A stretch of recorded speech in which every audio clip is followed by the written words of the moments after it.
Hi again, YouTubers. So this is a review, and it's an actual review, not a first impressions video, of the Maybelline Fit Me Foundation. I have the color number 125. It has an SPF of what looks like 18 in it, and it is 1 full ounce. This is what it looks like. My top must be on backwards because it has this part right here. There's what the ingredients and things like that, and then this is where the number is here. I think overall the color match is good. I have it on today. Again, this is new lighting. Again, you guys tell me if this is working out better. I will swatch it on my hand to show you. Now keep in mind, my hands always have a little bit different coloring than your face does. That's a swatch of it. Let's show you the coverage just so you have an idea. In the finish, I'll shear it out and kind of blend it in. Okay, so you can see that it covered a little bit of like my sunspots and freckles and things like that, but it's not like a full coverage by any means. And you see a little bit of a sheen to it there, but it's not a ridiculous amount of like shine on it. I do have powder setting mine today, as I always do, and I'll get a little bit more into that in just a moment. I think that the product itself has a lot of different reviews out there. It's kind of mixed reviews. People either love it or hate it. I'm kind of middle of the road. I'm more on the side of hate it than love it. But it's not something I would like throw away. But if I know somebody that, you know, as a friend of mine is, you know, at the house and they tend to ask me about foundations or something, I would give it to someone to try because I don't think it's something I'm going to grab for that often. So that being said, like I did mention, it is a satin sheen. It has a little bit of a sheen to it. It's not like ridiculously shiny, but you can definitely see on there that there's a little bit of reflection to it. It does not have any glitter or shimmer or anything like that. I find it to be a light on the verge of medium coverage. I don't think that this can build up to be like full coverage, but it is light and can definitely be medium, but I would not say this could even remotely ever be built up to be full coverage. So just keep that part in mind. I do have to set it with a powder. The reason for foundations, I'm not going to do first impressions videos, is because with foundations, I really feel like you have to try them different ways and see how it works. I tried it as a foundation setting it with my Laura Mercier Minerals, which was fine and looked okay in the beginning, but then throughout the day I got very oily looking and very shiny looking. Again, I have combination oily skin. Used to be more on the normal side when I was pregnant. It's going back to its combination side now. So it combination with oily in the T-zone, and that's it. My cheeks and things like that don't get oily. So I think that this is definitely a foundation that is more geared towards the person that has dry skin, possibly, you know, normal skin. Could be combination, but you really have to work with it. I had to use a more matte powder, my Studio Fix powder, which is definitely a more matte. It's almost a powder foundation. It is a powder foundation, I'm sorry. It's more of a matte powder though. I had to use that in my T-zone, or else it just didn't work out for me. It kind of became an oil slick. I tried applying it with a sponge, and this is another reason I feel like a foundation you can't give a first impression, because you want to apply it so many different ways as well.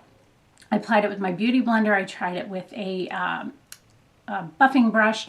This is what I use today, my Sigma F80 brush. I also, sorry, can't get that on there. I also have tried it with my fingers just to see how it worked out.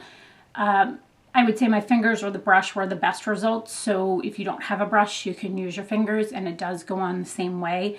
I find I just personally don't like putting things on with my hands. I try it, but it's not my favorite way to apply them. So the biggest thing that I would say I like about this foundation is they have a great color selection. They really just have a wide selection of colors that you can choose from, that you can match yourself to.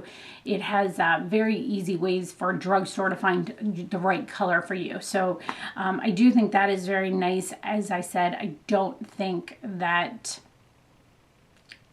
I just don't like that type of foundation. I don't like the light coverage that goes on the verge of medium. I like more of a full coverage. That's just my own, I have this piece of hair that's sitting funny.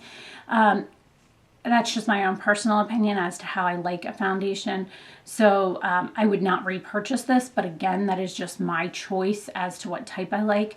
Plus the fact that honestly, I like to try different things. Rarely, unless it's something I fall in love with, do I repurchase a foundation.